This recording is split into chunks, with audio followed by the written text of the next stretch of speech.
ಹನುಮಾನ್ ಸಂದೇಶ್ ಚಾನಲ್ಗೆ ಎಲ್ಲರಿಗೂ ಸ್ವಾಗತ. ಎಲ್ಲರಿಗೂ ಹನುಮಾನ್ ಸಂದೇಶ್ ಚಾನಲ್ಗೆ ಸ್ವಾಗತ. ಯಾರಾದರೂ ಮೊದಲ ಬಾರಿಗೆ ನನ್ನ ಚಾನಲ್ನ ನೋಡ್ತಿದ್ರೆ ಸಬ್ಸ್ಕ್ರೈಬ್ ಮಾಡ್ಕೊಳ್ಳಿ. ಕಮೆಂಟ್ ಬಾಕ್ಸ್ನಲ್ಲಿ ಜೈ ಶ್ರೀರಾಮ್, ಜೈ ಹನುಮಾನ್ ಅಂತ ಕಾಮೆಂಟ್ ಮಾಡೋದನ್ನ ಮರಿಬೇಡಿ. ಶ್ರೀರಾಮ ಹಾಗೂ ಬಜರಂಗಿಯವರ ಕೃಪೆ ನಿಮ್ಮ ಮೇಲಿರಲಿ ಅಂತ ನಾನು ಬೇಡಿಕೊಳ್ತೀನಿ. ಇಂದಿನ ದಿನ ನಾವು ಮಾತನಾಡುವ ವಿಷಯ ಪ್ರೀತಿಯಲ್ಲಿ ಅಂದುಕೊಂಡಂತಹ ಕೆಲಸ ಆಗುತ್ತದೆಯೋ ಇಲ್ಲವೋ. ಬಜರಂಗಿಯವರು ಏನು ಸೂಚನೆಯನ್ನು ಕೊಡ್ತಾರೆ, ಯಾವ ಕಾರ್ಡ್ನ ಮೂಲಕ ಅಂತ ನಾವು ನೋಡೋಣ ಸ್ನೇಹಿತರೆ. ಮೊದಲಿಗೆ ಮನದಲ್ಲಿ ಶ್ರೀರಾಮ ಹಾಗೂ ಬಜರಂಗಿಯವರ ನಾಮಸ್ಮರಣೆ ಮಾಡಿ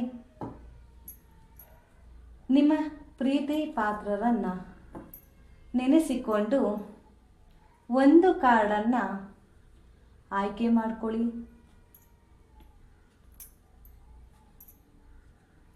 ಬಜರಂಗಿಯವರು ನಿಮಗೆ ಒಳ್ಳೆಯದನ್ನು ಮಾಡಲಿ ಅಂತ ನಾನು ಕೇಳ್ಕೊತೀನಿ.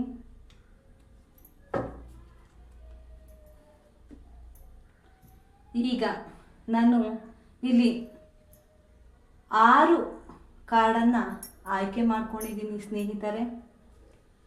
ನಿಮಗೆ ಇಷ್ಟವಾದ ಒಂದು ಕಾರ್ಡನ್ನು ಮನಸ್ಸಿನಲ್ಲಿಯೇ ಆಯ್ಕೆ ಮಾಡಿಕೊಳ್ಳಿ. ನಿಮ್ಮ ಪ್ರೀತಿ ಪಾತ್ರರನ್ನು ನೆನಪು ಮಾಡಿಕೊಂಡು ಒಂದು ಕಾರ್ಡನ್ನು ಮನಸ್ಸಿನಲ್ಲಿ ಆಯ್ಕೆ ಮಾಡಿಕೊಳ್ಳಿ. ನೋಡೋಣ. ಮೊದಲನೇ ಕಾರ್ಡಲ್ಲಿ ಬಜರಂಗಿಯವರು ಏನು ಸೂಚನೆಯನ್ನು ಕೊಡ್ತಿದ್ದಾರೆ ಅಂತ ನೋಡಿ. ಇಲ್ಲಿ ಸೂರ್ಯ ಸ್ಟೂಡೆಂಟ್ ಅಂದರೆ ಈಗ ನಿಮ್ಮ ಪ್ರೀತಿಯಲ್ಲಿ ನೀವು ತುಂಬಾ ಅನುಭವನ ಪಡ್ಕೋತಿದ್ದೀರಾ. ಪರಿಸ್ಥಿತಿ ನಿಮಗೆ ಎಲ್ಲವನ್ನು ಅರ್ಥ ಮಾಡಿಸ್ತಿದೆ. ಒಂದು ರೀತಿಯ ಪಾಠವನ್ನು ಕಲಿತಾ ಹೋಗ್ತಿದ್ದೀರಾ ನಿಮ್ಮ ಪ್ರೀತಿಯಲ್ಲಿ. ಈಗಿನ ಅನುಭವವೇ, ಈಗ ನೀವು ಕಲಿಯುತ್ತಿರುವ ಪಾಠವೇ ಮುಂದೆ ಒಂದಿನ ನಿಮ್ಮ ಪ್ರೀತಿಗೆ ಮಾರ್ಗದರ್ಶನ ಆಗ್ಬೋದು, ಅಥವಾ ನಿಮ್ಮ ಪ್ರೀತಿಯಲ್ಲಿ ಗಟ್ಟಿಯಾಗಿ ನಿಲ್ಲಲಿಕ್ಕೆ ಅದು ಸಹಾಯನ ಮಾಡ್ಬೋದು. ಅಂದರೆ ಈಗ ನೀವು ಕಲಿಯುತ್ತಿರುವುದು, ಈಗ ನಿಮ್ಮ ಪ್ರೀತಿ ಪಾತ್ರರು ನಿಮಗೆ ಒಳ್ಳೆ ಪಾಠವನ್ನು ಕಲಿಸ್ತಿದ್ದಾರೆ. ಅದು ಕೆಟ್ಟದೇ ಆಗಿರ್ಬೋದು, ಒಳ್ಳೆಯದೇ ಆಗಿರ್ಬೋದು. ಆ ಪಾಠ ನಿಮಗೆ ಒಳ್ಳೆಯದನ್ನೇ ಮಾಡತ್ತೆ. ನೀವು ಅಂದುಕೊಂಡಂತಹ ಕೆಲಸ ಖಂಡಿತವಾಗಿ ಆಗತ್ತೆ. ಈಗ ನೀವು ಕಲಿಯುತ್ತಿರೋ ಪಾಠವನ್ನು ನಿಲ್ಲಿಸಬೇಡಿ, ಕಲಿತಾ ಹೋಗಿ. ಅವರಿಂದನೇ ನಿಮಗೆ ಉತ್ತಮ ಜೀವನವು ಕೂಡ ರೂಪಿಸ್ಕೊಳ್ಳೋಕ್ಕೆ ಅವಕಾಶ ಸಿಗ್ಬೋದು. ಪ್ರೀತಿಯಲ್ಲಿ ಅಂದುಕೊಂಡಂತೆಯೇ ಆಗಲೂಬಹುದು ಅಂತ ಈ ಕಾರ್ಡ್ನ ಮೂಲಕ ಬಜರಂಗಿಯವರು ನಿಮಗೆ ಹೇಳ್ತಿದ್ದಾರೆ. ಬನ್ನಿ ಎರಡನೇ ಕಾರ್ಡ್ನ ನೋಡೋಣ. ಚಿರಂಜೀವಿ. ನೋಡಿ, ಯಾರು ಆಯ್ಕೆ ಮಾಡ್ಕೊಂಡಿದ್ದೀರೋ ಈ ಕಾರ್ಡು ತುಂಬ ಒಳ್ಳೆಯದೇ. ಯಾಕೆಂದರೆ ನಿಮ್ಮ ಪ್ರೀತಿ ಶಾಶ್ವತವಾದದ್ದು, 1-2 ದಿನದಲ್ಲಿ ಮುಗಿಯುವಂಥದ್ದಲ್ಲ. ಈ ಕಾರ್ಡ್ನ ಮೂಲಕ ತಿಳಿಸ್ತಿದ್ದಾರೆ. ನೀವು ಅನ್ಕೋಬೋದು, ಅಯ್ಯೋ ನನ್ನ ಪ್ರೀತಿ ಇರತ್ತೋ ಇಲ್ವೋ, ಅಯ್ಯೋ ನನ್ನ ಬಿಟ್ಟು ಹೋಗ್ತಾರೋ ಇಲ್ವೋ, ಈ ನಮ್ಮ ಸಂಬಂಧ ಈಗಲೇ ಕೊನೆ ಆಗಿಬಿಡುತ್ತೋ ಏನೋ ಅಂತ ನೀವು ಯೋಚನೆಯನ್ನು ಮಾಡಬೇಡಿ. ನಿಮಗೆ ಹೇಳ್ತಿದ್ದಾರೆ ನಮ್ಮ ಹನುಮನರು, ನಿಮ್ಮ ಪ್ರೀತಿ ಚಿರಂಜೀವಿ ಆದದ್ದು. ನಿಮ್ಮ ಪ್ರೀತಿಯ ಬಗ್ಗೆ ಅತಿಯಾಗಿ ಚಿಂತಿಸದಿರಿ. ನೀವು ಅಂದುಕೊಂಡಂತಹ ಕೆಲಸ ಸಾಧಿಸಬಹುದು. ದಯವಿಟ್ಟು ನೀವು ಮನಸ್ಸಿನಲ್ಲಿ ಸಂಶಯವನ್ನು ಇಟ್ಕೋಬೇಡಿ ಅಂತ ಈ ಕಾರ್ಡ್ನ ಮೂಲಕ ನಿಮಗೆ ತಿಳಿಸ್ತಿದ್ದಾರೆ. ಹಾಗಾಗಿ ನೀವು ಯಾರು ದಯವಿಟ್ಟು ನಮ್ಮ ಪ್ರೀತಿ ನಿಂತೋಗ್ಬಿಡತ್ತೋ ಅಥವಾ ಅವ್ರು ನಮಗೆ ಬಿಟ್ಬಿಡ್ತಾರೋ ಅಂತ ಯೋಚನೆ ಮಾಡಬೇಡಿ. ನಿಮ್ಮ ಪ್ರೀತಿ ಶಾಶ್ವತವಾದುದು ಅಂತ ಈ ಕಾರ್ಡ್ನ ಮೂಲಕ ತಿಳಿಸ್ತಿದ್ದಾರೆ. ಹಾಗೆ ನೀವು ಅಂದುಕೊಂಡುದು ಕೂಡ ಹಾಗೆ ಆಗುತ್ತೆ ಅಂತ ಹೇಳ್ತಿದ್ದಾರೆ. ಬನ್ನಿ ಮೂರನೇ ಕಾರ್ಡ್ ಏನು ಹೇಳುತ್ತೆ ಅಂತ ನೋಡೋಣ. ಸೀತಾ ಬ್ಲೆಸ್ಸಿಂಗ್. ನೋಡಿ ಸ್ನೇಹಿತರೆ, ಜಗನ್ಮಾತೆ ತಾಯಿ ಸೀತಾ ಮಾತೆಯವರ ಆಶೀರ್ವಾದ ಇದೆ ನಿಮ್ಮ ಪ್ರೀತಿಯಲ್ಲಿ. ಸೊ ನೀವು ಭಯಪಡೋ ಅವಶ್ಯಕತೆ ಇಲ್ಲ, ನೀವು ಹೆದರ್ಕೊಳ್ಳೋ ಹಾಗಿಲ್ಲ. ನಿಮ್ಮ ಪ್ರೀತಿಯಲ್ಲಿ ನೀವು ಮುಂದೆ ಹೋಗಬಹುದು, ನೀವು ಅಂದುಕೊಂಡಂತಹ ಕೆಲಸ ಸಾಧಿಸಬಹುದು. ಯಾಕೆಂದರೆ ತಾಯಿ ಸೀತಾ ಮಾತೆಯವರೇ ನಿಮಗೆ ಆಶೀರ್ವಾದವನ್ನು ತಿಳಿಸ್ತಿದ್ದಾರೆ ಈ ಕಾರ್ಡ್ನ ಮೂಲಕ. ಇನ್ಯಾವ ಆಶೀರ್ವಾದ ಬೇಕು ಹೇಳಿ ನಿಮಗೆ?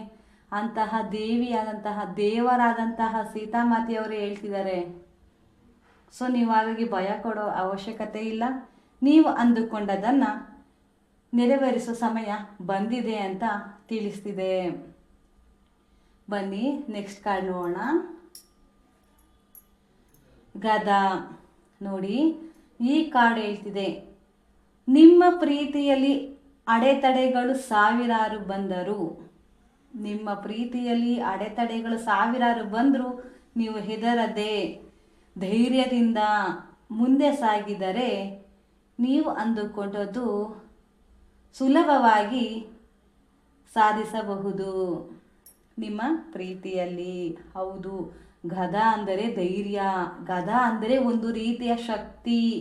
ನಿಮ್ಮ ಪ್ರೀತಿಲಿ ಎಂತಹ ಅಡೆತಡೆನೆ ಬಂದರೂ ಒಡೆದು ಓಡಿಸುವ ಶಕ್ತಿ ನಿಮ್ಮಲ್ಲಿದೆ ಅಂತ ಈ ಕಾರ್ಡ್ನ ಮೂಲಕ ತಿಳಿಸ್ಕೊಡ್ತಿದ್ದಾರೆ. ನೆಕ್ಸ್ಟ್ ಕಾರ್ಡ್ ನೋಡೋಣ. ಪ್ರಾಣ. ನೋಡಿ ಈ ಕಾರ್ಡ್ ಏನನ್ನ ಸೂಚನೆ ತಿಳಿಸ್ತಿದೆ ಅಂದರೆ, ನೀವು ನಿಮ್ಮ ಪ್ರೀತಿಯಲ್ಲಿ ದಯವಿಟ್ಟು ಒತ್ತಡದಿಂದ ಇರಬೇಡಿ. ಯಾವಾಗಲೂ ಟೆನ್ಷನ್ ಆಗಿರೋದು, ಅಯ್ಯೋ ಏನಾಗುತ್ತೋ, ಅಯ್ಯೋ ರಿಲೀಫ್ ಆಗಿರಿ. ನೀವು ಶಾಂತರಾಗಿರಿ, ಮನಸ್ಸನ್ನು ಕೂಡ ಶಾಂತವಾಗಿರಿಸಿ. ಯಾವಾಗಲೂ ಅಷ್ಟೇ, ನೀವು ನಿಮ್ಮ ಆರೋಗ್ಯದ ಕಡೆ ಗಮನ ಕೊಡಿ. ನೀವು ಚೆನ್ನಾಗಿದ್ದರೆ, ನಿಮ್ಮ ಆರೋಗ್ಯ ಚೆನ್ನಾಗಿದ್ದರೆ, ನಿಮ್ಮ ಪ್ರೀತಿ ಎಲ್ಲಿ ನೀವು ಶಾಂತವಾಗಿದ್ದರೆ ಖಂಡಿತವಾಗಿ ನಿಮ್ಮ ಕೆಲಸ ಆಗತ್ತೆ. ದಯವಿಟ್ಟು ಒತ್ತಡದಿಂದ ಚಿಂತಾಜನಕರಾಗಿರಬೇಡಿ. ಅಯ್ಯೋ ಅವ್ರು ನನಗೆ ಸಿಗ್ತಾರೋ ಇಲ್ವೋ, ಅಯ್ಯೋ ನನ್ನ ಪ್ರೀತಿ ನೆರವೇರುತ್ತೋ ಇಲ್ವೋ, ಆಗತ್ತೋ ಇಲ್ವೋ, ಇದೆಲ್ಲವನ್ನು ಬಿಟ್ಬಿಡಿ. ನೀವು ಅಂದುಕೊಂಡಂತಹ ಎಲ್ಲವನ್ನು ಇದು ನೆರವೇರಿಸುತ್ತದೆ ಅಂತ ನಾನು ತಿಳಿಸ್ತಿದ್ದೀನಿ. ದಯವಿಟ್ಟು ಶಾಂತವಾಗಿರಿ ಅಷ್ಟೇ ಸ್ನೇಹಿತರೆ. ಈ ಕಾರ್ಡ್ ಹೇಳ್ತಾ ಇರೋದೇನು, ನೀವು ನಿಮ್ಮ ಮನಸ್ಸನ್ನು ಒತ್ತಡದಿಂದ ಇರಬೇಡಿ, ರಿಲೀಫ್ ಆಗಿರಿ, ಶಾಂತವಾಗಿರಿ ಅಂತ ಹೇಳ್ತಾ ಇದೆ. ನೆಕ್ಸ್ಟ್ ಕಾರ್ಡ್ ನೋಡೋಣ. The musician. ನೋಡಿ ಈ ಕಾರ್ಡ್ ಹೇಳ್ತಿದೆ, ನಿಮ್ಮ ಪ್ರೀತಿಯಲ್ಲಿ ಬದಲಾವಣೆಯಾದರೆ ನೀವು ಅದನ್ನು ಅಕ್ಸೆಪ್ಟ್ ಮಾಡಿಬಿಡಿ ಅಷ್ಟೇ. ಅಯ್ಯೋ ನಾವು ಪ್ರೀತಿಸಿದವರು ಬದಲಾಗ್ತಿದ್ದಾರೆ, ಅಯ್ಯೋ ಅವ್ರು ನನ್ನ ಅವಾಯ್ಡ್ ಮಾಡ್ತಿದ್ದಾರೆ, ಈ ಥರ ಬೇಡವೇ ಬೇಡ ಸ್ನೇಹಿತರೆ. ನೀವು ಪ್ರೀತಿಸೋರು ಬದಲಾವಣೆ ಆಗ್ತಿದಾರ, ಅದನ್ನು ಸ್ವೀಕರಿಸ್ಬಿಡಿ, ಪಾಸಿಟಿವ್ ಆಗಿ ತಗೊಳ್ಳಿ. ಆಗ ನೀವು ಅಂದುಕೊಂಡದ್ದು ಕೆಲಸ ಆಗತ್ತೆ. ಅಯ್ಯೋ ಏನು ಮಾಡೋದು, ನೆಗೆಟಿವ್ ಥಿಂಕಿಂಗ್ ಮಾಡಿದಷ್ಟು ನಿಮ್ಮ ಪ್ರೀತಿಯಲ್ಲಿ ನಿಮ್ಮ ಸಂಬಂಧ ಹಾಳಾಗತ್ತೆ. ನಿಮ್ಮ ಪ್ರೀತಿ ಬದಲಾವಣೆಯಾದರೆ ನಿಮ್ಮನ್ನು ನೀವೇ ಬದಲಾವಣೆ ಮಾಡ್ಕೊಂಡ್ಬಿಟ್ರೆ ಪಾಸಿಟಿವ್ ಆಗಿ ಮುಂದೆ ಹೋದರೆ ನೀವು ಅಂದುಕೊಂಡಂತಹ ಕೆಲಸ ಆಗುತ್ತೆ. ನೋಡಿ ಈ ದಿನ ನಮ್ಮ ಬಜರಂಗಿಯವರು ಸ್ಟೂಡೆಂಟ್ ಆಗಿರಿ, ನಿಮ್ಮ ಪ್ರೀತಿ ಚಿರಂಜೀವಿ ಆದದ್ದು, ನಿಮಗೆ ಸೀತಾಮಾತೆ ಆಶೀರ್ವಾದ ಇದೆ, ನಿಮಗೆ ಗದಾ ಅಂತಹ ಶಕ್ತಿ ಇದೆ. ಪ್ರೀತಿಯಲ್ಲಿ ಪ್ರಾಣದಂತೆ ಒತ್ತಡದಿಂದಿರದೆ ರಿಲ್ಯಾಕ್ಸ್ ಆಗಿರಿ. ಮತ್ತು ನಿಮ್ಮ ಪ್ರೀತಿಯಲ್ಲಿ ಬದಲಾವಣೆಯನ್ನು ಒಪ್ಪಿಕೊಂಡರೆ ನೀವು ಅಂದುಕೊಂಡಂತಹ ಕೆಲಸ ಆಗುತ್ತದೆ ಅಂತ ಈ ಕಾರ್ಡ್ಗಳನ್ನ ಮೂಲಕ ಹನುಮಾನ್ಜಿ ಅವರು ತಿಳಿಸ್ತಿದ್ದಾರೆ. ನೋಡಿ ಸ್ನೇಹಿತರೆ, ಇಂತಹ ವಿಡಿಯೋಗಳಿಗಾಗಿ ಯಾರಾದರೂ ಮೊದಲ ಬಾರಿಗೆ ನನ್ನ ಚಾನಲ್ ನೋಡ್ತಿದ್ರೆ ಸಬ್ಸ್ಕ್ರೈಬ್ ಮಾಡ್ಕೊಳ್ಳಿ. ಹನುಮಾನರು ನಿಮಗೆ ಒಳ್ಳೆಯದನ್ನು ಮಾಡಲಿ. ಜೈ ಶ್ರೀರಾಮ್ ಅಂತ ಕಮೆಂಟ್ ಮಾಡೋದನ್ನ ಮರಿಬೇಡಿ. ಇದು ಕೇವಲ ಜನರಲ್ ರೀಡಿಂಗ್ ಆಗಿರುತ್ತೆ. ನನ್ನ ಕುಟುಂಬದವರೇ ಎಲ್ಲರಿಗೂ ಕೂಡ ಧನ್ಯವಾದಗಳು.